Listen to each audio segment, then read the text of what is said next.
Himachal Pradesh high court द्वारा पर्यटन निगम के 18 होटल को बंद करने के बाद अब सियासत भी गर्मा गई है। भाजपा लगातार कांग्रेस सरकार पर इन होटल को अपने मित्रों को देने का आरोप लगा रहे हैं। वहीं बागवानी मंत्री जगत सिंह नेगी ने इसको लेकर पलटवार किया है और नेता प्रतिपक्ष से पूछा है कि जब वे मुख्यमंत्री थे तो उन्होंने प्रदेश के अच्छे होटल को लीज पर किसको दिया। बागवानी मंत्री जगत सिंह नेगी ने कहा कि प्रदेश में एचपीटीडीसी के जितने भी होटल हैं पिछली सरकार के समय एडीबी प्रोजेक्ट के तहत बनाए गए थे और ये सब प्राइम प्रॉपर्टी थी जिन्हें जयराम की सरकार ने कम दामों पर लीज पर दे दिया, जिससे काफी बड़ा नुकसान प्रदेश को हुआ है। उन्होंने कहा कि प्रदेश में जहां 18 होटल को हाईकोर्ट द्वारा बंद करने के आदेश दिए हैं, इन आदेशों के बारे में गंभीरता से विचार करने की जरूरत है। इसमें कानूनी सहायता ली जा रही है। इसमें ज्यादातर होटल प्राइम लोकेशन पर है।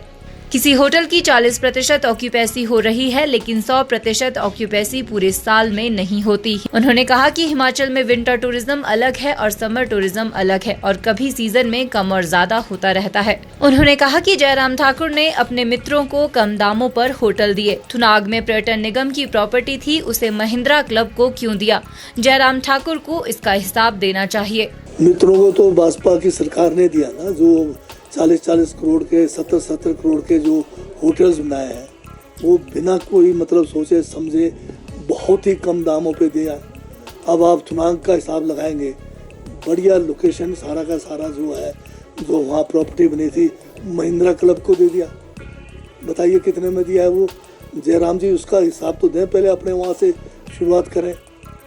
हम तो जो है इसको चलाना चाहते हैं, बढ़िया तरीके से चलाना चाहते हैं। हमने तो जो है वाइल्ड फ्लावर जो है हॉल है उसको भी वापस कोर्ट के में जाकर अपनी दलीलें रखकर अपने फेवर में किया है।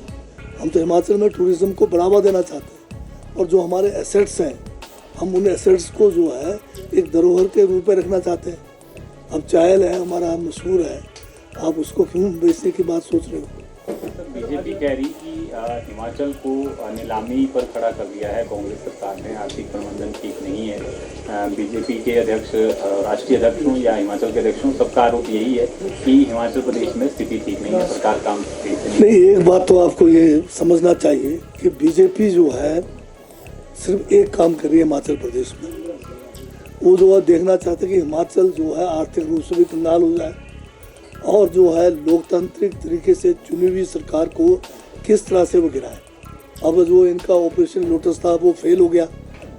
इसमें जो है इन्होंने हर तरह का जो है, जो भी इनके पास शक्तियां थी, जो भी तौर तरीके थे, गलत तौर तरीके थे, सभी को इस्तेमाल करने के बावजूद ये सरकार को गिरा नहीं पाए।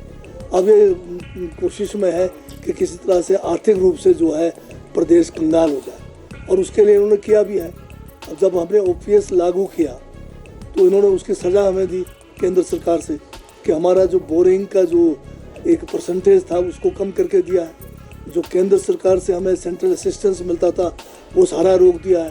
तो जो केंद्र में हमारे अब नड्डा जी हमारे प्रदेश के हैं, परंतु वो हमें जो है सहयोग नहीं कर रहे हैं। जयराम जी तो इसलिए खुश हैं कि जो है कांग्रेस को कहीं ना कहीं किसी न किसी तरह से कटघरे पे खड़ा करें और जो है गिराए, पर इनके सारे इरादे जो है सब खत्म है। ना ये सरकार को गिरा सके, ना जो है हमें आर्थिक रूप से कंगाल कर पाए, क्योंकि हिमाचल प्रदेश ने अपने जो है कांग्रेस की सरकार ने जो भी गारंटियां हमने जो है चुनाव में दिए थे, हम जो है क्रमबद्ध तरीके से उसको जो है लागू कर रहे हैं।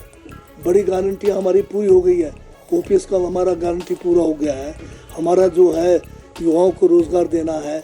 2 साल में हमने वो इतने रोजगार दिए जितना भाजपा ने 5 साल में नहीं दिया। तीसरी गारंटी महिलाओं को जो 1500 रुपये जो हमने एक समान राशि देने की बात की है, आज उसी को जो है इन्होंने जो है हरियाणा में, इसी को महाराष्ट्र में, इसी को झारखंड में इन्होंने उतारा है। अगर हमारी स्कीमें खराब थी तो ये क्यों इसको रेप्लिकेट कर रहे हैं दूसरे स्टेट्स में? हाँ, ये अलग बात है कि हमें जो केंद्र सरकार एक सौतला व्यवहार करने के कारण हमें कुछ आर्थिक तंगी है, परंतु उस आर्थिक तंगी के बावजूद हमारे कोई विकास के काम नहीं रुके हैं। जो भी हमने बजट में घोषणाएं की है उसको हम जो है पूरा करने जा रहे हैं और बेशक थोड़ा सा उसमें रुकावट हुई है, क्योंकि 2023 का आपदा को भी नहीं भूलना है आपको। 2023 में हिमाचल में जो एक आपदा यहाँ पर हुई है, इतनी बड़ी आपदा हिमाचल में पहले नहीं हुई।